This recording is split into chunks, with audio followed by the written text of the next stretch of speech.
Okay, so today we are going to start with electromagnetic induction या in short हम इसको EMI भी बोलते हैं, electromagnetic induction। जैसा हम लोगों ने आप लोगों ने इसके पहले पढ़ा होगा चार्ज की प्रॉपर्टी। कोई भी चार्ज पार्टिकल है, if that charge is stationary, अगर कोई रेस्ट में चार्ज होता है तो when its velocity is zero, मतलब चार्ज मूव नहीं कर रहा है, तो उस टाइम पे उसके पास केवल इलेक्ट्रिक लाइंस होती है। It generates electric lines of forces, stationary charge, इसके पास इलेक्ट्रिक फील्ड होता है। लेकिन अगर हम सेम चार्ज को मूव कराते हैं, if it is a moving charge particle, तो जब भी चार्ज मूव करता है तो चार्ज के साथ साथ उसकी इलेक्ट्रिक लाइंस भी मूव करती हैं, मतलब that electric field is movable. So वो जो मूविंग इलेक्ट्रिक फील्ड होता है ना, वो एक मैग्नेटिक फील्ड भी क्रिएट कर देता है। तो अब इन दिस केस मूविंग चार्ज के पास दोनों प्रॉपर्टीज होती हैं, electric field and magnetic field. So when charge is stationary, rest में चार्ज है तो वो इलेक्ट्रिक लाइंस जनरेट करता है, इलेक्ट्रिक फील्ड जनरेट करता है। सेम चार्ज अगर मूव करता है तो मूविंग चार्ज, जब चार्ज मूव करेगा तो उसके साथ साथ इलेक्ट्रिक लाइंस, उसका इलेक्ट्रिक फील्ड मूव करेगा। तो मूविंग इलेक्ट्रिक फील्ड क्या जनरेट करता है? Magnetic field. That we have learn in Ampere's law या magnetic effect of electric current. मतलब moving charge means what? Moving electric field move करके magnetic field बनाता था, उस चैप्टर में हम लोगों ने पढ़ा था। यहाँ पे उसका जस्ट उल्टा है, अगर हम मैग्नेटिक फील्ड को मूव कराते हैं तो वो इलेक्ट्रिसिटी जनरेट करता है। क्लियर? अपोजिट ऑफ दैट, अगर चार्ज मूव करता है मतलब moving electric field magnetic field create कर देता है, एंड अगर मूविंग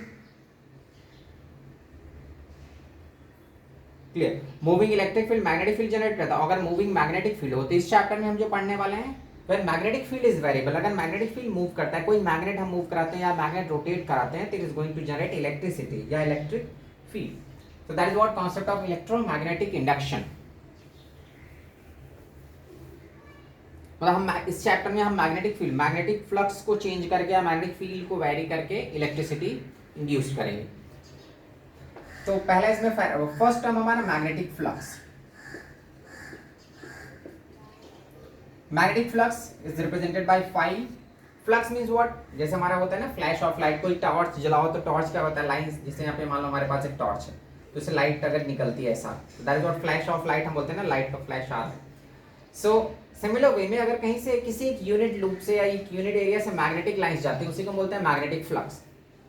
तो अगर यहाँ पे मान लो मैंने एक लूप लिया और उस लूप से कुछ मैग्नेटिक लाइंस पास कर रही है, ये हमारा वायर का लूप है, एक सर्टेन एरिया हमने लिया हुआ है, तो इससे जो मैग्नेटिक लाइंस जाती है उसी को हम क्या बोलते हैं? Magnetic flux. Number of magnetic lines passing through unit area, unit area से कितनी मैग्नेटिक लाइंस जाती हैं, दैट ये हमारी मैग्नेटिक लाइंस है, एक यूनिट एरिया सी है, इसका लूप का एरिया है, उससे मैग्नेटिक लाइंस पास कर रही हैं, तो इस एरिया में एक साइड से इंटर करके दूसरी साइड में निकल रही हो। So this is what the magnetic flux is, number of magnetic lines of forces passing through unit area. Flux का जो फॉर्मूला होता है, magnetic flux is what? B dot A, dot product of magnetic field and area. Magnetic field और area के हम dot product बोल लेते हैं। डॉट प्रोडक्ट ही क्यों ले रहे हैं? Because flux is a scalar quantity. ये जस्ट एक नंबर है कि कितनी लाइंस जा रही हैं, और नंबर कोई वेक्टर क्वांटिटी नहीं होता, it is a scalar quantity. तो whenever you are taking dot product of two vectors, अगर हम दो वेक्टर्स का, magnetic field is a vector, area is also a vector, तो अगर दो वेक्टर का हम डॉट प्रोडक्ट लेते हैं तो we are going to get a scalar quantity. तो flux, magnetic flux is a scalar quantity. So B dot A, अब अगर हम दो वेक्टर का डॉट प्रोडक्ट लेते हैं तो हमको क्या मिलता है? B A cos theta, that P dot Q is what? P Q cos theta. So this B dot A is B A cos theta, where B is the magnetic field, A is area and theta, this theta is what? Angle between magnetic field and area. Magnetic field और area के बीच का जो angle होता है that is theta. तो यहाँ पे देखो, अब मैग्नेटिक फील्ड का डायरेक्शन तो फाइंड करना बहुत आसान होता है कि जिधर वो मैग्नेटिक लाइंस जा रही हैं that is the direction of magnetic field. Area का डायरेक्शन कैसे फाइंड करेंगे? तो एरिया के डायरेक्शन में सबसे ज्यादा स्टूडेंट्स कंफ्यूज होते हैं। हमको यहाँ पे सिंपल सा ये सोचना है कि एरिया का फेस जिधर होता है वही उसका डायरेक्शन होता है। जैसे मैंने अपने हाथ को रखा है तो मेरे हाथ का फेस किधर है? राइट साइड की तरफ। तो इस केस में क्या हो रहा है कि मैग्नेटिक लाइंस भी राइट साइड जा रही है और मेरा हाथ का फेस भी सेम डायरेक्शन, मतलब एरिया भी उसी डायरेक्शन में है। ठीक है, so angle between area and magnetic field is zero, तो in this case theta is zero। Students क्या सोचते हैं, अरे यहाँ पे थीटा 90 है, तो हमको एरिया के प्लेन के साथ एंगल नहीं लेना है। प्लेन के साथ देखोगे ना, जिसे मार्कर है, मार्कर क्या शो कर रहा है? मैग्नेटिक फील्ड का डायरेक्शन, और मेरा हाथ का जो प्लेन है उसके साथ तो वो 90 बना रहा है, बट हम प्लेन के साथ एंगल नहीं लेते, हम उसके फेस के साथ एंगल लेते हैं। तो फेस के साथ अगर देखोगे तो मेरे हाथ का फेस किधर है? टुवर्ड्स राइट, और मैग्नेटिक लाइंस भी राइट साइड में जा रही हैं। So angle between magnetic field and area is zero in this case. So when theta is zero, अगर थीटा जीरो होगा तो फ्लक्स कॉस जीरो की वैल्यू मैक्सिमम होती है, तो when theta is zero flux is maximum, तो इस case में मैक्सिमम फ्लक्स जाता है। तो जो फ्लक्स होता है वो डिपेंड करता है थ्री फैक्टर पे, it depends on magnetic field, it depends on area and it depends on cos theta, that angle पे भी डिपेंड करता है। तो अगर आप फील्ड बढ़ाते हैं तो फ्लक्स इंक्रीज होगा, एरिया बढ़ाते हैं तो भी फ्लक्स चेंज होगा। And if you are changing the angle, by changing the angle also we can change the flux. तो अभी देखो एंगल पे कैसे डिपेंड करता है। फील्ड अगर सपोज करें यहाँ पे हम मैग्नेटिक फील्ड इंटेंसिटी बढ़ा देते हैं, ठीक है, मैग्नेटिक फील्ड इंटेंसिटी बढ़ाओगे तो फ्लक्स ज़्यादा पास करेगा, एरिया को छोटा कर दोगे तो फ्लक्स कम हो जाएगा, एरिया को बड़ा करोगे तो फ्लक्स ज़्यादा होगा। तो depends on magnetic field. By increasing the magnetic field intensity we can increase the flux, by increasing the area we can increase the flux.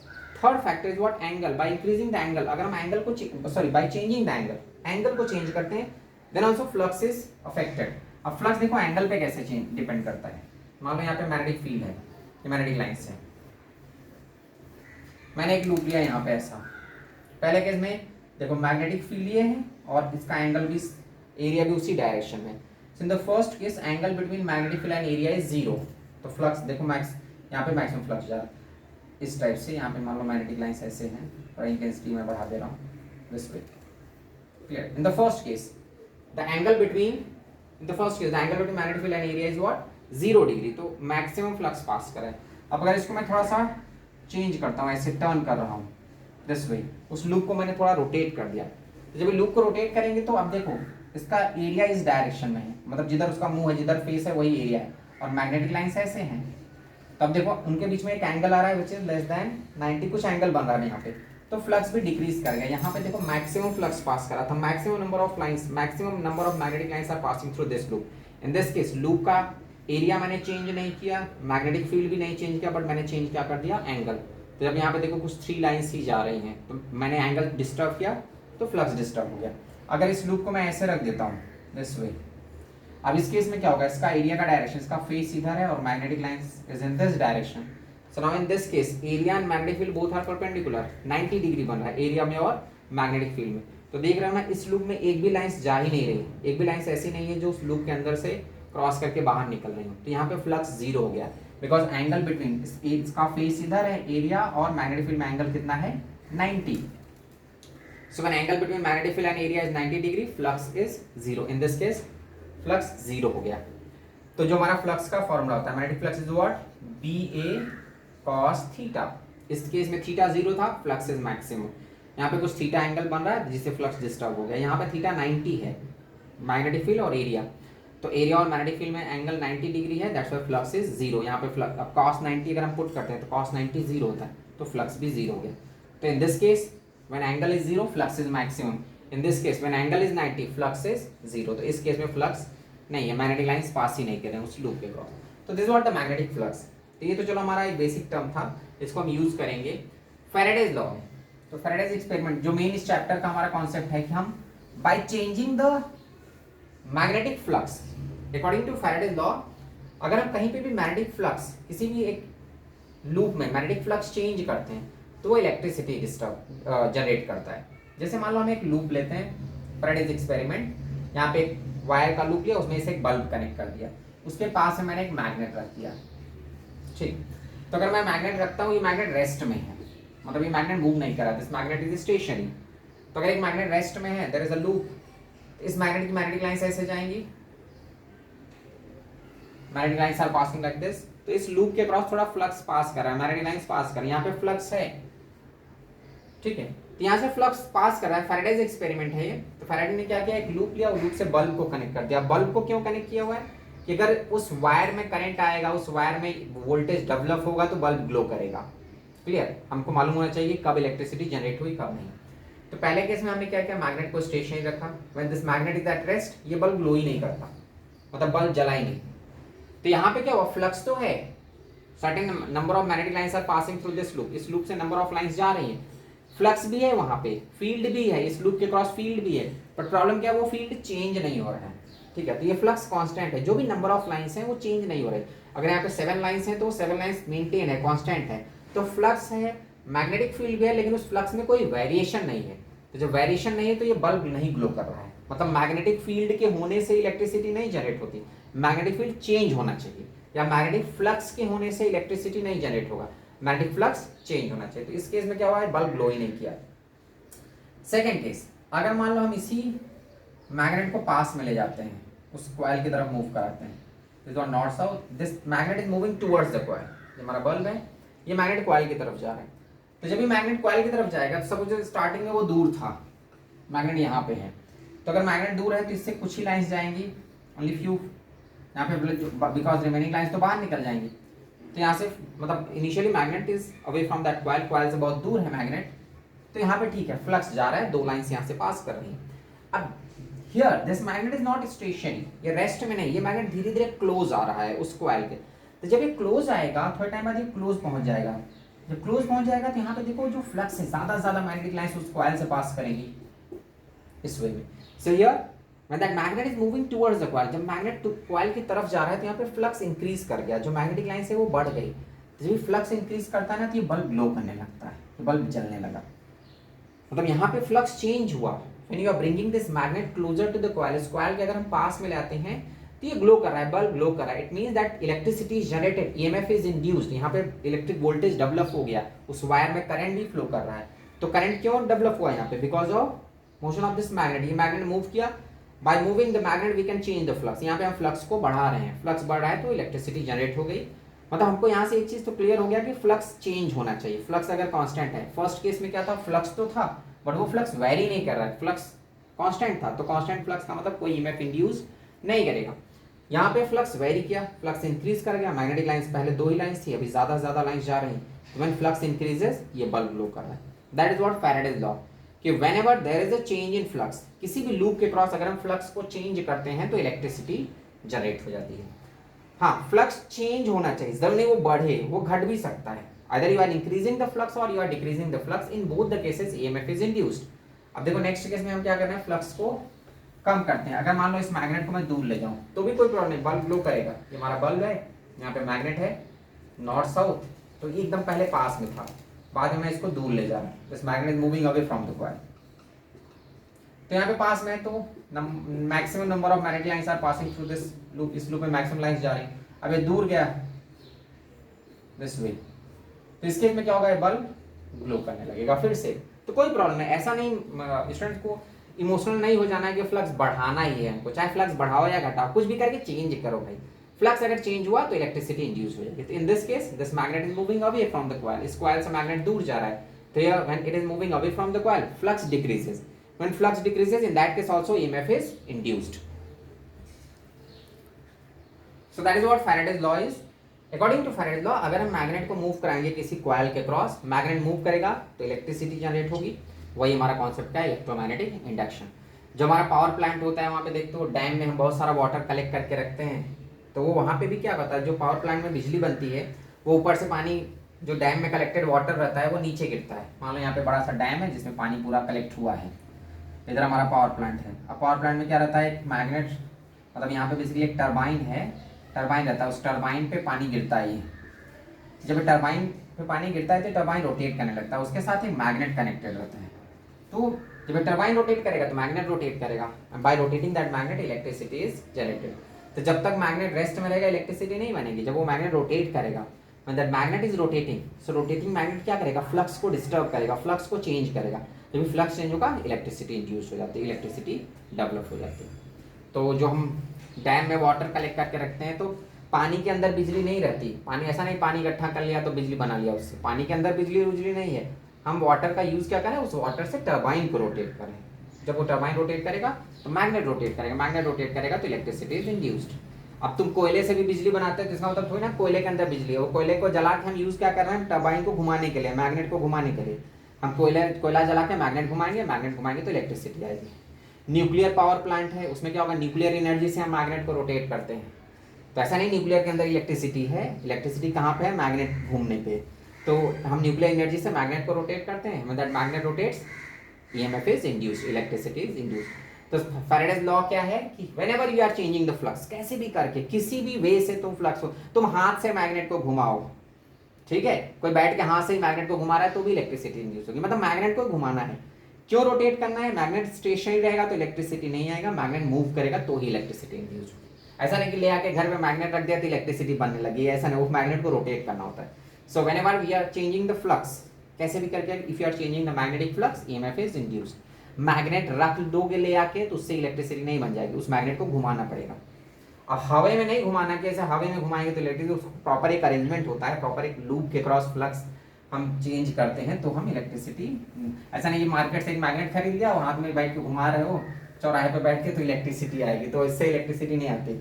हम प्रॉपरली एक अरेंजमेंट, प्रॉपर एक सर्किट बनाना होगा, प्रॉपर एक लूप होना चाहिए जिसके cross flux, so we have to change the magnetic flux to induced EMF. That is what Faraday's law. So according to Faraday's law, EMF induced across the coil is what? Rate of change of magnetic flux d phi by dt. So EMF is equal to rate of change of magnetic flux. Somehow you have to change the flux. कैसे भी करके किसी भी रास्ते से तुम flux को change करो। फ्लक्स चेंज कैसे हो सकता है? Bye changing the magnetic field, bye changing the area and bye changing the angle. तीन रास्ते हैं हमारे पास फ्लक्स चेंज करने, बिकॉज फ्लक्स का मैंने बताया फॉर्मूला क्या होता है, बी ए कॉस थीटा।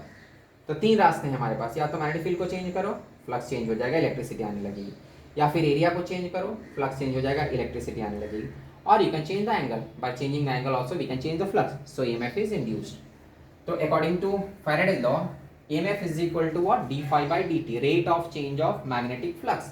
अब ये फ्लक्स वेरिएबल होना चाहिए। अगर फ्लक्स कांस्टेंट हो तो आप लोगों को मालूम है कि किसी भी कांस्टेंट नंबर का जो डिफरेंशिएशन होता है वो जीरो होता है। कोई भी अगर कांस्टेंट नंबर है उसको हम डिफरेंशिएट करते हैं तो उसका वैल्यू जीरो हो जाता है। ये फ्लक्स कांस्टेंट नहीं होना चाहिए, अगर कांस्टेंट होगा उसको डिफरेंशिएशन मारोगे तो वो जीरो दे देगा। तो फ्लक्स वेरिएबल होना चाहिए। तो whenever flux is variable and EMF is induced, यही हमारा क्या है, फैराडेज लॉ। एम्पियर्स लॉ इसका उल्टा। एम्पियर ने क्या बोला था कि किसी भी वायर में, अगर वायर में करंट फ्लो करता है तो ये मैग्नेटाइज्ड हो जाता है। मतलब यहाँ पे इलेक्ट्रिसिटी से मैग्नेटिक फील्ड बन रहा था, वायर में करंट गया, मतलब इलेक्ट्रिसिटी हमने कहीं से बैटरी कनेक्ट किया है तो वायर में करंट फ्लो करेगा, इट गेट्स मैग्नेटाइज्ड, मतलब इलेक्ट्रिसिटी से मैग्नेटिक फील्ड बना रहे थे। यहाँ पे उसका उल्टा है, यहाँ पे मैग्नेटिक फील्ड को वेरी करोगे तो इलेक्ट्रिसिटी आ जाएगी। So this is what the Faraday's law, EMF induced across a coil is equal to d phi by dt, where phi is magnetic flux। तो अगर एक वेरिएबल फ्लक्स है कैसे भी करके चेंज कर सकते हैं, you can change the flux by changing magnetic field, area और एंगल। ठीक, अब मान लो अगर हमारा कोई लूप है, उस लूप में सपोज बी वेरिएबल है, अगर मैग्नेटिक फील्ड वेरिएबल है तो EMF क्या होगा, एरिया को साइड कर दो, dB by dt कर दो। सपोज मैग्नेटिक फील्ड वेरिएबल है, तो if magnetic field is variable, if B is variable तो एरिया कांस्टेंट है तो एरिया को साइड करो लूप का और differentiate dB by dt। If suppose area is variable, अगर एरिया वेरिएबल है, इफ एरिया इज वेरिएबल तो फिर एरिया को डिफरेंशिएट कर दो, तब EMF क्या होगा, d को साइड करके dA by dt। जो वेरिएबल है उसी की वजह से फ्लक्स चेंज होगा, तो बस उसी को डिफरेंशिएशन करना है। अगर मान लो दोनों वेरिएबल हैं, magnetic field and area both are variable, if both are variable तब दोनों को डिफरेंशिएट करेंगे, तब हम क्या करेंगे, EMF is equal to phi2 minus phi1 divided by delta t। In that case, if both are variable, then phi2 minus phi1 divided by delta t। That phi2 is the final flux, phi1 is the initial flux। तो EMF is equal to b2a2 minus b1a1 divided by delta t। This is what the EMF induced। So according to Faraday's law, somehow you have to change the flux। कैसे भी करके अगर flux को change किया, हमने magnetic flux को change किया तो EMF इंड्यूस होगा। फ्लक्स चेंज होना चाहिए, फ्लक्स के होने से इलेक्ट्रिसिटी नहीं होती, वो फ्लक्स वेरी करना चाहिए। जैसे इंसान के बॉडी में अगर ब्लड है तो ब्लड होने का मतलब ये नहीं कोई जिंदा है, ब्लड फ्लो करते रहना चाहिए। अगर उसका ब्लड जमा हुआ है, मूव नहीं कर रहा है, इसका मतलब वो जिंदा इंसान नहीं, वो मरा हुआ इंसान है। तो फ्लक्स होने से इलेक्ट्रिसिटी नहीं आएगी, फ्लक्स वेरी करना चाहिए, चाहे वो इंक्रीज करे या डिक्रीज करे। अगर फ्लक्स वेरी नहीं कर रहा है इसका मतलब वहाँ पे कोई इलेक्ट्रिसिटी इंड्यूस नहीं होगा। अब देखो इस पे क्वेश्चंस हम सॉल्व करेंगे। So that is what Faraday's law, whenever we are changing the flux and EMF is induced. इसका नोट्स मैं भेजूंगा तुम लोगों को, तो टेंशन मत लेना कि मैं रब कर दे रहा हूँ, नोट्स नहीं भेजा, मैं भेजूंगा उसको। ठीक है, तो आप सपोज करो जैसे मैं पहला क्वेश्चन सॉल्व कर रहा हूँ, यहाँ पे मेरे पास एक लूप है, लूप का एरिया मैंने चेंज किया, पहले उसका एरिया था 2 मीटर स्क्वायर, फिर मैंने चेंज करके 10 मीटर स्क्वायर कर दिया, और ये चेंज करने में मुझे 2 सेकेंड का टाइम लगा। और जो मैग्नेटिक फील्ड है वो नहीं बदल रहा हूँ मैं, वो 2 टेस्ला है, यहाँ पे भी 2 टेस्ला है। Magnetic field is uniform. मैं चेंज क्या कर रहा हूँ, लूप का एरिया, मैग्नेटिक फील्ड नहीं चेंज कर रहा हूँ। यहाँ पे भी 2 टेस्ला का मैग्नेटिक फील्ड था, वहाँ पे भी, ठीक है। और ये चेंज करने में मुझे 2 सेकेंड का टाइम लग गया। तो फाइंड द EMF इंड्यूस्ड। अगर इस कॉइल से मैं बल्ब कनेक्ट करके रखता हूँ तो कितने EMF पे वो जलेगा। तो ठीक है, EMF चेंज किस में आ रहा है, एरिया में, तो मैग्नेटिक फील्ड को तो साइड कर दो, D A by d T, because magnetic field very नहीं किया तो उसको मैंने साइड कर दिया। एरिया इज वेरिएबल, बस एरिया को डिफरेंशिएट कर दो। तो बी कितना था 2, D A by d T, change in area. अब एरिया फाइनल कितना है 10 और इनिशियल कितना है 2, डिवाइड बाय टाइम कितना लग गया 2 सेकेंड। बस इसी को सॉल्व कर लो। तो एफ कितना हो जाएगा 2 into 8 divide by 2, that is 8 volt. तो यहाँ पे 8 वोल्ट का ईएमएफ इंड्यूस्ड होगा। अगर एक कॉइल को हम 2 मीटर स्क्वायर से 10 मीटर स्क्वायर उसका एरिया चेंज करते हैं, और ये चेंज करने में कितना टाइम लगता है वो टाइम भी मैटर करता है। तो टाइम यहाँ पे मैंने लिया 2 सेकंड, तो 2 सेकंड में वो एरिया चेंज हुआ। तो what EMF is induced 8 volt. In case अगर मान लो मैं एरिया नहीं चेंज करता, ठीक है, एरिया सेम रखता, पहले भी 2 मीटर स्क्वायर था, ये भी 2 मीटर स्क्वायर, यहाँ पे भी 2 मीटर स्क्वायर, मैं मैग्नेटिक फील्ड को चेंज कर रहा हूँ 2 to 4 टेस्ला कर दिया। मैग्नेटिक फील्ड को मैंने वैरी करा, एरिया चेंज नहीं किया, और टाइम इस चेंज करने में 0.5 सेकंड लगा मुझे। ठीक है, in this case second question, अब मैं क्या कर रहा हूँ मैग्नेटिक फील्ड को वैरी कर रहा हूँ। तो ठीक है, अकॉर्डिंग टू फैराडे लॉ कुछ भी वैरी कैसे भी करके फ्लक्स चेंज होना चाहिए, either you are changing the area और you are changing the magnetic field और you are changing the angle. तो इन दिस केस हम क्या कर रहे हैं, मैग्नेटिक फील्ड को मैं चेंज कर रहा हूँ 2 tesla to 4 tesla in what time 0.5 second. Area same है, तो एरिया सेम है तो एरिया को साइड करो, dB बाई dt, जो वेरिएबल होगा उसी को डिफरेंशिएट करेंगे। एरिया कितना है हमारा 2, dB by dt, change in magnetic field, तो मैग्नेटिक फील्ड चेंज हुआ 4 - 2 डिवाइड बाई 2, तो EMF induced is what 2 cut जाएगा, दैट इज 2 वोल्ट। तो इन दिस केस, अब इस केस में क्या एरिया नहीं चेंज हो रहा, तो एरिया को मैंने साइड कर दिया, जो वेरिएबल है उसको डिफरेंशिएट कर दो, बिकॉज वेरिएशन तो चाहिए, कोई ना कोई तो वेरी करना ही चाहिए। अगर कोई भी नहीं वेरी करेगा तो ईएमएफ इंड्यूस नहीं होगा फिर। तो यहाँ पे देखो मैग्नेटिक फील्ड वेरी कर रहा था, सो ईएमएफ इज इंड्यूस्ड।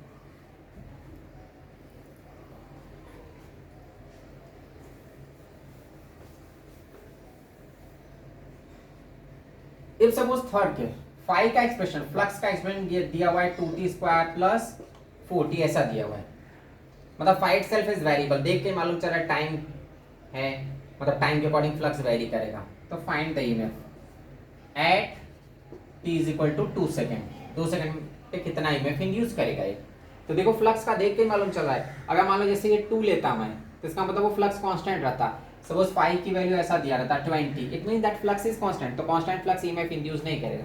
तो यहाँ पे तो कोई नहीं होता, लेकिन यहाँ पे जो फ्लक्स गिवन है, इस फाई का एक्सप्रेशन अगर मैं देखता हूँ तो मुझे क्या दिखाई दे रहा है 2t स्क्वायर प्लस 4t, मतलब एक ऐसा फ्लक्स है जो टाइम बदलने पे बदल जा रहा है। जब टाइम 0 रहेगा तो फ्लक्स 0, जब टाइम 1 होगा तो फ्लक्स 6 हो जाएगा, टाइम 2 होगा तो उसके अकॉर्डिंग चेंज हो रहा है, मतलब फ्लक्स कांस्टेंट नहीं है, फ्लक्स वेरिएबल है। और ये तो हमको चाहिए कि कैसे भी फ्लक्स वेरिएबल होना चाहिए। अब फ्लक्स वेरिएबल है तो EMF is induced, so according to Faraday's law EMF is equal to what d phi by d t. बस इसको डिफरेंशिएट कर दो। अब इसमें देखो क्वेश्चन में जब दिया है फ्लक्स डायरेक्ट, तो उसमें मैग्नेटिक फील्ड और एरिया मत खोजने लगना, उसकी अपने को जरूरत ही नहीं, वो तो फ्लक्स का ही एक्सप्रेशन डायरेक्ट दे रहा है, तो जो दे रहा है उसी को यूज कर लो, डिफरेंशिएट मार दो इसको। तो अगर मैं इसको डिफरेंशिएट करता हूँ तो क्या हो जाएगा 4t प्लस 4। अब टाइम दिया हुआ है 2 सेकेंड, तो 2 सेकेंड में कितना ईएमएफ आएगा 2 सेकेंड पे, तो 2 पुट करो तो कितना हो जाएगा 8 plus 4, that is 12 volt. So EMF induced here is what 12 volt. अब यहाँ पे B, area, magnetic field, angle वो सब खोजने की जरूरत नहीं, बिकॉज फ्लक्स डायरेक्टली दिया हुआ है, क्लियर। तो यहाँ पे हम मैग्नेटिक फील्ड, एरिया कुछ पता ही नहीं है क्या है, मुझे उसकी जरूरत भी नहीं, मुझे फ्लक्स का एक्सप्रेशन दिया तो फ्लक्स को ही डिफरेंशिएट कर दो। तो मैंने direct d phi by d t कर दिया, दैट इज 4t प्लस 4, या टी की वैल्यू 2 पुट करो तो it is 8 plus 4, that is 12।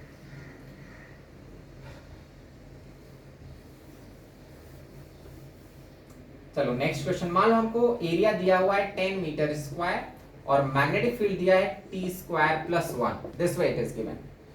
यहाँ पे देखो मैग्नेटिक फील्ड दिया हुआ है, एरिया दिया हुआ है, find the EMF, find the induced EMF at t is equal to 1 second. तो फिर से देखो एरिया में तो वेरिएशन नहीं हो रहा है, एरिया की एक फिक्स्ड वैल्यू दिया है that is 10, but magnetic field जो दिया है, मैग्नेटिक फील्ड वेरिएबल है, उसको देख के मालूम चला है it is t square plus 1, मतलब the field magnetic field is variable with respect to time, time के अकॉर्डिंग ये चेंज हो रहा है। तो ठीक है, मतलब चेंज हो रहा है ना, हमको तो कुछ चाहिए था, कोई एक चेंज हो जाए हमारा काम हो जाएगा। तो चलो एरिया नहीं चेंज होता है जाने दो, मैग्नेटिक फील्ड तो चेंज हो रहा है, मतलब ईएमएफ आएगा। ठीक है, अब ईएमएफ निकाल लो। तो ईएमएफ क्या होगा, एरिया मैंने बताया था जो कांस्टेंट है तो उसको बाहर करने का, जो वेरिएबल उसी को डिफरेंशिएट मार दो, तो क्या हो जाएगा area dB by dt, differentiation of this b, तो क्या होगा जस्ट 2t, पुट कर दो, एरिया की वैल्यू 10 है, 2 इंटू टाइम, टाइम कितना है 1 सेकेंड, तो कितना ईएमएफ इंड्यूस हो गया 20 वोल्ट। कोई एक का वेरिएशन चाहिए, अगर कोई एक भी वेरी कर रहा है तो ठीक है, हमको कोई प्रॉब्लम नहीं, हमारा ईएमएफ आ गया। ईएमएफ कितना आ रहा है 20 वोल्ट इन दिस केस। चलो नेक्स्ट एग्जांपल में हम देखते हैं, मान लो अगर एरिया वेरिएबल है, fifth question, if area is given T square plus 1 और मैग्नेटिक फील्ड दिया है 4, तो ठीक है एरिया वेरी तो कर रहा है ना, तो उससे भी फिर से ईएमएफ आ जाएगा। और यहाँ मान लो दोनों वेरिएबल है, 4t है, मतलब एरिया दिया है मैग्नेटिक फील्ड दिया है, both are variable, find the EMF at t की वैल्यू 2 सेकंड पे कितना ईएमएफ आएगा।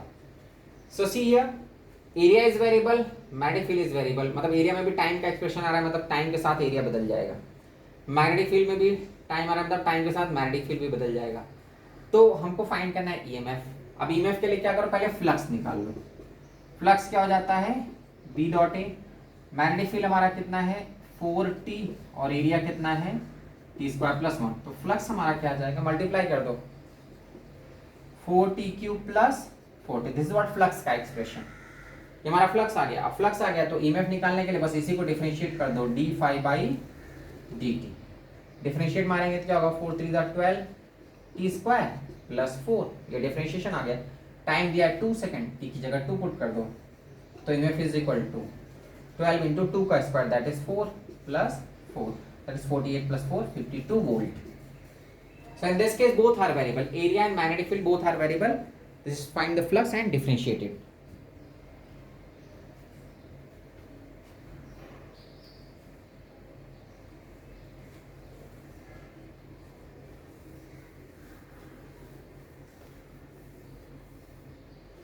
Okay. नेक्स्ट 6 क्वेश्चन, अगर सपोज कर हमारे पास अब ऐसा कंडीशन है कि ना तो मैग्नेटिक फील्ड बदल रहा है ना तो एरिया बदल रहा है, ऐसा है एक लूप है हमारे पास इस टाइप से,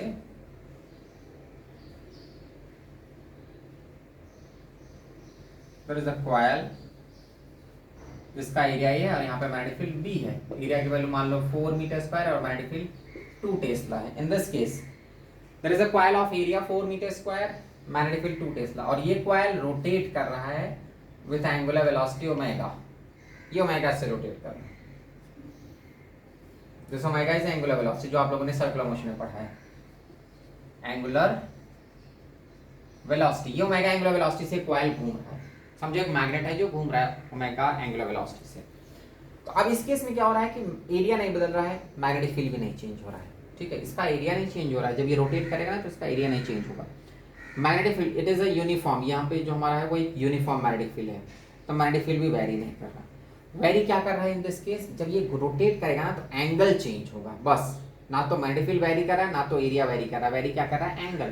तो अब देखो ईएमएफ क्या होगा, जो जो कांस्टेंट टर्म है उसको हम बाहर कर देते हैं, तो बी ये तो बाहर कर दो बिकॉज मैग्नेटिक फील्ड वेरिएबल नहीं है, एरिया भी वेरिएबल नहीं है, this coil is rotating, it means D D T of cos theta. अब यहाँ पे देखो थर्ड टर्म जो कॉस थीटा था, जो एंगल था, मैंने बताया ना एंगल भी डिस्टर्ब करने पे फ्लक्स डिस्टर्ब हो जाता है because it depends on the angle also.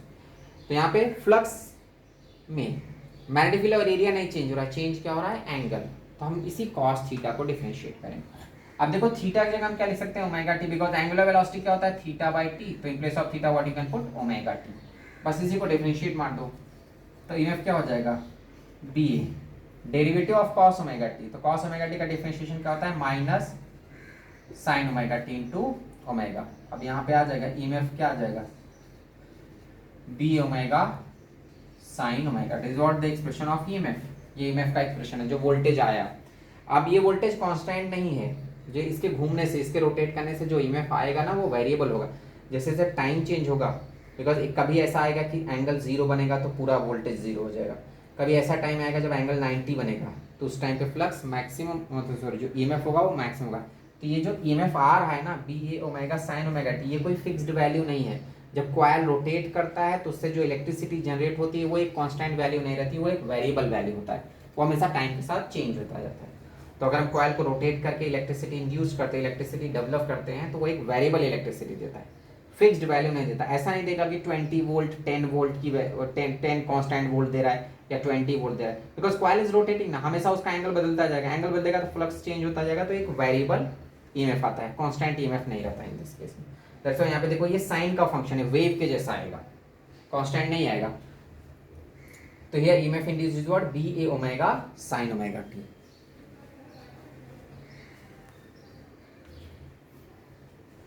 तो इसके पहले जो हम लोगों ने क्वेश्चन किया वहाँ पे मैग्नेटिक कोई या तो एरिया चेंज होता था या तो मैग्नेटिक फील्ड चेंज होता था. इन this case flux is variable because of rotation of the coil. Coil rotate कर रहा है. तो ये हमें यहाँ पे हमारा एक वेरिएबल ईएमएफ है. तो जो भी टर्म वेरिएबल रहेगा उसी को डिफरेंशिएट करेंगे हम. अब जैसे मान लो मैं एक एग्जांपल लेता हूँ. यहाँ पे फाई की वैल्यू दिया है 3t स्क्वायर प्लस 2t. अब यहाँ पे अगर मैं ईएमएफ भी निकालूंगा ना तो ये ईएमएफ हमेशा कांस्टेंट नहीं रहता. अलग अलग टाइम पे वो अलग अलग ईएमएफ आएगा. जैसे ईएमएफ मैं निकालता हूँ तो फ्लक्स का variation is given. Just differentiate this flux d phi by dt. Rate of change of flux is what EMF. तो डिफरेंशिएट करो इसको. तो ईएमएफ कितना हो जाएगा 3 2 60 प्लस 2. ये आ गया वोल्टेज का एक्सप्रेशन. लेकिन ये वोल्टेज जो आ रहा है ना देख रहे हो ना वो कांस्टेंट वोल्टेज नहीं है. वो भी वेरिएबल है because that voltage itself depends on the time. ये वोल्टेज है वो टाइम पे डिपेंड कर रहा है. तो जैसे मान लो मैं t = 1 पुट करूंगा ना तो वोल्टेज कितना आएगा. E1 कितना आएगा 1 पे 8 वोल्ट आएगा. अगर t = 2 सेकंड पे चेक करोगे तो 2 सेकंड पे कितना वोल्टेज आएगा 12 + 2 4. ये कितना आ जाएगा 14 वोल्ट. अगर t = 3 पुट करते हो t = 3 सेकंड पे तो 18 + 2 वोल्टेज कितना आ रहा है 20 वोल्ट. तो ऐसा नहीं कि वैल्यू कांस्टेंट है. वोल्टेज जो है वो वेरिएबल है बिकॉज वोल्टेज के एक्सप्रेशन में ही टाइम है. टाइम अलग अलग टाइम पे वो अलग अलग वोल्टेज देगा. मतलब अगर बल्ब हमने कनेक्ट किया उस कॉइल से तो डिफरेंट टाइम पे उसका ब्राइटनेस बदलता जाएगा. पहले उसमें लो वोल्टेज रहेगा फिर जैसे टाइम बीतेगा वोल्टेज की वैल्यू इंक्रीज करेगी. मतलब टाइम के साथ साथ उसका जो ग्लो है वो इंक्रीज करता जाएगा बिकॉज वोल्टेज इज वेरिएबल. यहाँ पे जो वोल्टेज आ रहा है वो खुद ही वेरिएबल है. कॉन्स्टेंट वोल्टेज है ही नहीं. इसी फ्लक्स में अगर मान लो सपोज ऐसा दिया रहता. ये जो फ्लक्स है suppose it is given like 10t + 5 ऐसा दिया है फ्लक्स. अब अपने को फाइंड करना है ईएमएफ. तो अब इस केस में अगर ईएमएफ निकालोगे नेक्स्ट क्वेश्चन तो क्या हो जाएगा d phi by dt. Differentiate मारोगे तो क्या होगा 10 + 0. अब ये जो ईएमएफ आ रहा है वो 10 वोल्ट. ये वेरिएबल नहीं है बिकॉज वो टाइम पे डिपेंड ही नहीं कर रहा है. अब जो वोल्टेज आ रहा है हमारा that is 10V which does not depend on time. ये वाला वोल्टेज टाइम पे डिपेंड नहीं कर रहा. तो ये कांस्टेंट वोल्टेज है. ये वेरिएबल नहीं है. does not depend on. तो अब इस केस में इस लूप में जो बल्ब कनेक्टेड रहेगा वो एक कांस्टेंट इंटेंसिटी से ग्लो करेगा बिकॉज इसका वोल्टेज बदल नहीं रहा है. लेकिन इसके पहले जो मैंने क्वेश्चन सॉल्व किया उसमें वोल्टेज के एक्सप्रेशन में भी टाइम आ रहा था. तो वोल्टेज में भी टाइम आ रहा है it means that voltage is variable with respect to time. तो दोनों आ सकता है. जो ईएमएफ इंड्यूस्ड हो रहा है वो वेरिएबल भी हो सकता है और कांस्टेंट भी हो सकता है. ऐसा जरूर नहीं कि फ्लक्स चेंज हो रहा है तो वोल्टेज नहीं चेंज होगा. फ्लक्स चेंज होने से वोल्टेज आ रहा है वो भी चेंज हो सकता है. वो भी टाइम के अकॉर्डिंग बदल सकता है. तो इसके पहले वाले क्वेश्चन में वोल्टेज इटसेल्फ इज वेरिएबल. यहाँ पे क्या था वोल्टेज कांस्टेंट. मतलब यहाँ पे जो बल्ब कनेक्टेड रहेगा उसका जो इंटेंसिटी होगा ग्लो करने की इंटेंसिटी बदलेगी नहीं. वो कांस्टेंट रहेगी.